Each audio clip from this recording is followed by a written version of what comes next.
കൃഷ്ണപ്രസാദിനെ arrest ചെയ്യാൻ police എല്ലാ അന്വേഷണവും നടത്തിക്കൊണ്ടിരിക്കുക. ആ സമയത്ത് അങ്ങ് ഈ പറയുന്ന എനിക്ക് മനസ്സിലാവുന്നില്ല. എന്തോ എന്റെ മനസ്സങ്ങനെ പറയുന്നു. ഈ കൊല നടത്തിയത് കൃഷ്ണപ്രസാദ് അല്ല, മറ്റാരോ ആണ്. നിരപരാധിയായിരുന്നെങ്കിൽ കൃഷ്ണപ്രസാദ് എന്തിനാണ് നുണ പറഞ്ഞത്?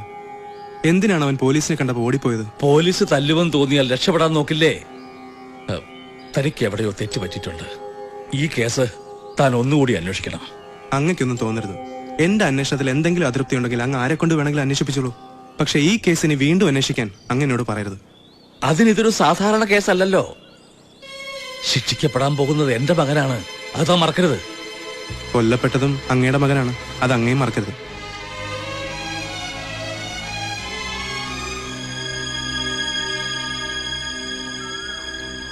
കൃഷ്ണപ്രസാദ് നിരപരാധിയാണെന്ന് അച്ഛൻ അത്രയ്ക്ക് വിശ്വാസം ഉണ്ടെങ്കിൽ ഞാനൊരു വഴി പറയാം.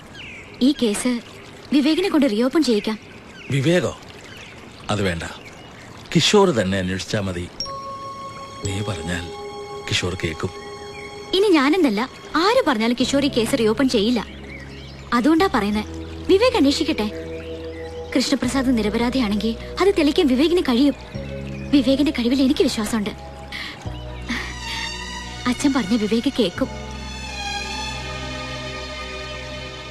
കിഷോർ അന്വേഷിച്ചൊരു കേസ് ഞാൻ വീണ്ടും അന്വേഷിക്കാന്ന് വെച്ചാ അത് കിഷോറിനെ വെല്ലുവിളിക്കുന്ന പോലെ ആവും.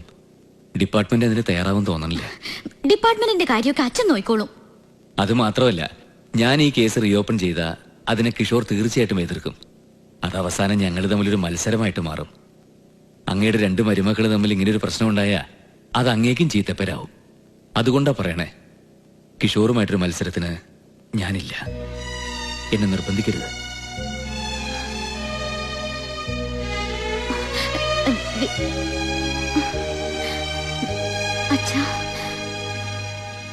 ഇപ്പൊ ഞാൻ പറഞ്ഞത് എന്തായി? സത്യമായില്ലേ? ഏട്ടൻ തിരുമനസ് എന്തിനാ കൃഷ്ണപ്രസാദിനെ രക്ഷിക്കാൻ നോക്കുന്ന അറിയാമോ? അത് പുത്രസ്നേഹം കൊണ്ട് മാത്രമല്ല, അതിന്റെ പിന്നിൽ വേറൊരു കാരണമുണ്ട്.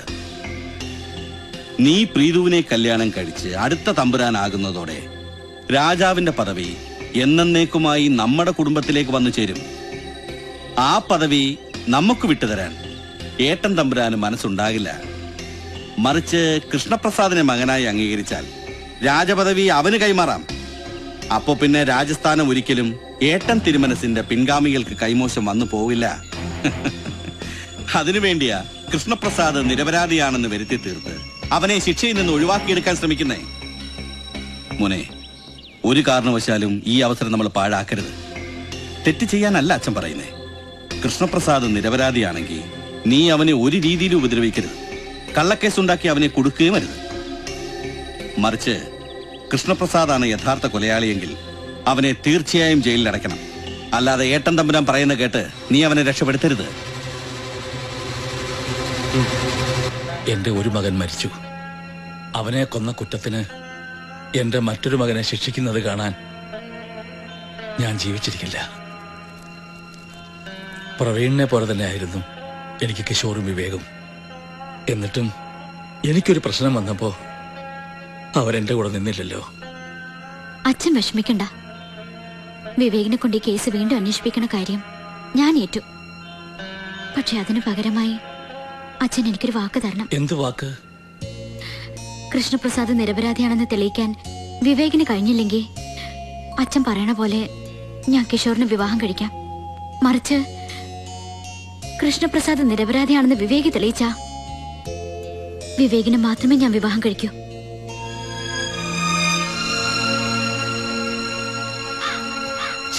എന്ത് വിഡ്ഢിത്താ പ്രീതു കാണിച്ചത്? ഇങ്ങനെ ഒരു കാര്യം അച്ഛനെ കൊണ്ട് സമ്മതിപ്പിക്കാൻ പാടില്ലായിരുന്നു. ഞാൻ പിന്നെ എന്തായിരുന്നു ചെയ്യേണ്ടത്?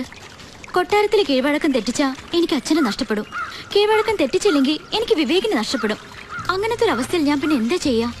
ഇതിപ്പോ കൃഷ്ണപ്രസാദിനെ രക്ഷിക്കാൻ വിവേകിന് കഴിഞ്ഞ അച്ഛൻ സന്തോഷമായിട്ട് നമ്മുടെ വിവാഹം നടത്തി തരും. അങ്ങനെ ഒരു കണ്ടീഷൻ ഞാൻ വെറുതെ വെച്ചതാ. പക്ഷെ ഒരു എതിർപ്പും കൂടാണ്ട് അച്ഛൻ സമ്മതിച്ചു. അതാ എന്നെ അത്ഭുതപ്പെടുത്തുന്നത്. എന്നാൽ എനിക്ക് ഒരു അത്ഭുതവും. അമ്മാവനറിയാം ഞാൻ ഒരിക്കലും ജയിക്കില്ലെന്ന്. അതുകൊണ്ടാണ് ഇങ്ങനെ ഒരു കണ്ടീഷന് സമ്മതിച്ചത്. എന്നാൽ ഞാൻ എന്തുകൊണ്ട് ഇങ്ങനെ ഒരു കണ്ടീഷന് സമ്മതിച്ചെന്നറിയോ? വിവേകിന്റെ കഴിവിൽ എനിക്ക് വിശ്വാസമുള്ളതുകൊണ്ട്. പ്രീത് വിചാരിക്കുന്ന പോലെ ഇത് അത്ര എളുപ്പമുള്ള കാര്യമല്ല. കിഷോർ വളരെ ബ്രില്യന്റ് ആയിട്ടാണ് ഈ കേസ് അന്വേഷിച്ചിരിക്കുന്നത്. ഇനിയിപ്പോ ഞാൻ ഈ കേസ് റീഓപ്പൺ ചെയ്താൽ തന്നെ കൊലയാളി മറ്റൊരാളാണെന്ന് എനിക്ക് തെളിയിക്കാൻ പറ്റണം. അല്ലാതെ കൊലയാളി കൃഷ്ണപ്രസാദ് തന്നെയാണെന്ന് വീണ്ടും തെളിഞ്ഞാൽ അതെനിക്ക് ഒരുപാട് ചീത്തപ്പേരുണ്ടാക്കുന്ന കാര്യമാണ്. ഡിപ്പാർട്ട്മെന്റിന് മുമ്പിൽ ഞാനൊരു കോമാളിയാവും. അതുകൊണ്ടാണ് ഞാൻ പറയണത് കിഷോറുമായിട്ടൊരു മത്സരത്തിന് ഞാനില്ല. മത്സരമായിട്ടൊന്നും ഇതിനെ കാണണ്ട. സത്യം കണ്ടെത്താനുള്ള ഒരു ശ്രമം അത്രേ ഉള്ളൂ. ഇനി പിന്നോട്ട് പോകാൻ പറ്റില്ല. എന്റെ സ്നേഹം മുഴുവൻ പിടിച്ചു വാങ്ങിയിട്ട് എനിക്ക് വേണ്ടി വിവേക് ഇത്രയെങ്കിലും ചെയ്യണം. ഇത്രയും നാളെ ഞാൻ തന്ന വിശ്വസ്തത എനിക്ക് തിരിച്ചു തരണം. എന്നെ കിഷോറിന് വിട്ടുകൊടുത്തിട്ട് പോകാനാണെങ്കിൽ എന്നെ എന്തിനാ സ്നേഹിച്ചേ? ബാക്കിയൊക്കെ പോട്ടെ.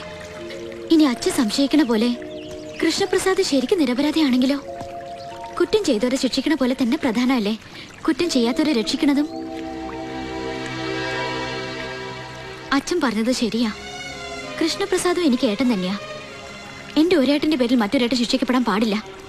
ഇനി എന്താ വേണ്ടത് വിവേക് തന്നെ തീരുമാനിച്ചാൽ മതി.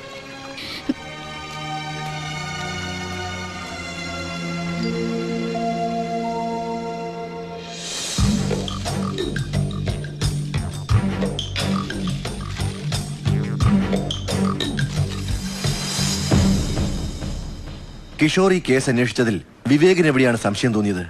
പല കാര്യങ്ങളിലും ഉണ്ട് സാർ. അത് ഞാൻ ആദ്യം മുതലേ പറയുന്നതുമാണ്. ഒന്നാമത്തെ പ്രശ്നം, പ്രവീൺ വാതിൽ തുറന്നു കൊടുത്തിട്ടാണ് കൊലയാളി അകത്ത് കിടന്നിരിക്കുന്നത്. കൃഷ്ണപ്രസാദിന്റെ കാര്യത്തിൽ അതിനൊരു വിശദീകരണം ഇപ്പോഴും ഉണ്ടായിട്ടില്ല. അതിനുള്ള ഉത്തരമാണ് രജനി. കൃഷ്ണപ്രസാദ് ആദ്യം രജനിയെ തട്ടിയെടുത്തു. എന്നിട്ട് അവളെയും കൊണ്ടാണ് ബംഗ്ലാവിൽ ചെന്നത്. വാതിൽ തുറന്നില്ലെങ്കിൽ രജനിയെ കൊല്ലുമെന്ന് അവൻ ഭീഷണിപ്പെടുത്തിയിട്ടുണ്ടാവും. സ്വന്തം കാമുകിയുടെ ജീവൻ രക്ഷിക്കാൻ വേണ്ടി പ്രവീൺ വാതിൽ തുറന്നു.